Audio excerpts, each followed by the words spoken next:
The universe, it's absolutely mind-boggling. I want to start with a quote that really hits the nail on the head. Professor Amina Helmi once said, "The universe intrigues me. It has something magical that we can grasp its workings with our own brains." The beautiful thing about the universe is that it is so vast, while we are so insignificant in comparison. Despite this enormous contrast, we are still able to explain how planets move, how stars originate, how the universe formed. And she's so right. Those profound words perfectly capture the immense scale of what we're going to explore today.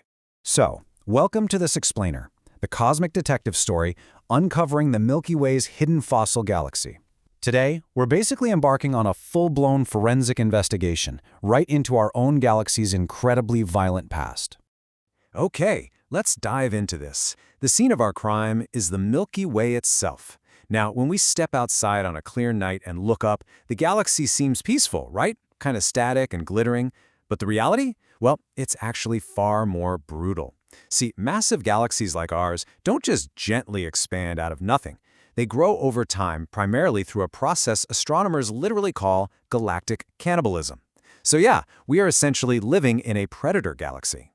Now, for a long time, there was this massive debate about exactly how this cannibalistic growth actually happened back in the early days of the universe. Did the Milky Way grow through, say, a slow, steady accumulation of many tiny, unevolved star systems over billions of years?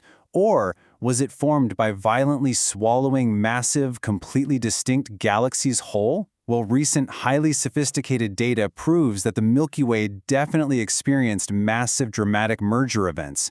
It wasn't just some slow trickle of cosmic dust, you guys. It was a series of absolute titanic collisions. If we play the tape backward from today, we can actually map out the known victims of our galaxy. The most recent major event, which, fun fact, is actually still ongoing, began about 6 billion years ago when we started swallowing the Sagittarius dwarf galaxy. And if we look even further back, about 10 billion years ago, the Milky Way experienced a really massive violent merger with a dwarf galaxy known as Gaia Sausage Enceladus. This event was so huge it profoundly shaped the thick disk of our galaxy. So we know for sure these events happened, but the ultimate mystery has always been, what happened before that? Reconstructing events that occurred more than 10 billion years ago? Well, that's an absolute astronomical nightmare. We're trying to peer into the deepest layer of the galaxy here, specifically the inner 3 kiloparsecs. That's the absolute dense core of the Milky Way. The main challenge is that billions of years of rapid mixing, plus the sheer chaos induced by the rotating bar of our galactic center, essentially erases the dynamical memory of the crime scene. The stars literally get all scrambled together like a giant cosmic blender, making it incredibly difficult to tell which stars were born here and which were swallowed from another galaxy. So, if individual stars are way too jumbled up to tell a clear story, where do we find our clues? Enter globular clusters. These are dense, tightly bound groups of ancient stars. Because they're packed so closely together, they actually hold themselves together through gravity, completely resisting the mixing and tearing forces of the galaxy. They essentially function as pristine cosmic time capsules, chemical and chronological fossils that perfectly preserve the history and the exact signature of the parent galaxy they originally formed in. To read these ancient fossils, astronomers from the Karma project developed a really sophisticated forensic methodology. They focused on 39 of these ancient globular clusters, located right down in the deepest depths of our galaxy. First, they gathered incredibly precise optical data using the Hubble Space Telescope. Next, they meticulously cleaned out the noise by identifying and removing contaminating background and foreground field stars. And finally, using some seriously advanced stellar evolution models, they determined the highly precise relative ages of these clusters, actually getting the margin of error down to just a few 100 million years. And that brings us to the smoking gun. Mapping the distribution of those 39 globular clusters reveals their dynamic and chemical properties. Astronomers ran a complex Bayesian statistical analysis just to see how the clusters group together naturally based on their movements and orbits. And guess what? The analysis definitively separated the clusters into 3 totally distinct galactic populations. Now, what's really interesting about this data is when we graph it out, specifically looking at age versus metallicity, you can see a very clear separation. The sign points, they represent the clusters belonging to the known Gaia-Enceladus merger. The black points, those trace the clusters born right here in the Milky Way. But look at the red sequence. That is a completely distinct grouping that absolutely does not belong to the Milky Way, and it for sure doesn't belong to Gaia Enceladus either. These red clusters are mostly confined within the absolute core, the inner 6 kiloparsecs of our galaxy. Notice how this specific curve basically proves the existence of a massive, independent merger event that had previously been hidden right in front of us the whole time. By looking at how the age and metallicity of these specific clusters relate, astronomers have officially confirmed a brand new fossil galaxy. Honoring previous theoretical work, they've actually named this progenitor system Low-energy-Kraken-Heracles, or LKH for short.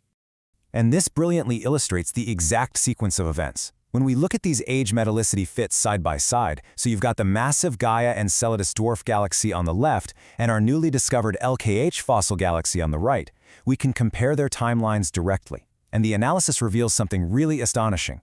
The LKH merger actually happened about 1.8 billion years earlier than the Gaia Enceladus merger. Let's put that timeline into perspective for a second. This staggering figure means that this massive galactic collision occurred merely 1.5 billion years after the Big Bang itself. In cosmic terms, that is literally the blink of an eye. We're talking about a monumental, galaxy-shaping event that took place an incredible 12.3 billion years ago. We are literally looking at the dawn of the Milky Way here. So, what do we actually know about this victim of galactic cannibalism? Well, the LKH fossil galaxy collided with us roughly 12.3 billion years ago. It was huge, boasting a stellar mass of about 500 million suns, which is actually very similar in size to the later Gaia-Enceladus merger. It deposited almost all of that incredible mass deep into the inner core of the Milky Way, and wonderfully, this single discovery elegantly settles years of debate in the astronomical community. Previously, scientists had detected these kind of confusing chemical and dynamic traces they nicknamed Kraken and Heracles, arguing over whether they were distinct events, maybe data artifacts, or just in situ stars. Well, now we know. They were very real, and they're all debris from this one massive LKH galaxy. What makes this all so satisfying is just how perfectly it aligns with our physics models. The Auriga cosmological simulations predict how a Milky Way-like galaxy should form, and they anticipate between 1 and 4 significant mergers. So you have the main galaxy, a later merger, and a massive early event. The observational data from the globular clusters matches these theoretical curves just beautifully. It proves that having a turbulent, cannibalistic early history is completely expected and natural for a galaxy exactly like ours. We've managed to reconstruct a 12 billion-year-old crime scene, using nothing but the light of ancient star clusters, completely proving the sheer power of human ingenuity. But it does leave us with a pretty staggering thought. If an entire fossil galaxy of 500 million stars was hiding right in our galactic center, just waiting for us to look closely enough, what other unseen ghosts are still buried in the dark depths of the Milky Way? The universe is vast, and our investigation is really just beginning. Thank you so much for joining me for this explainer. Keep learning and keep looking up.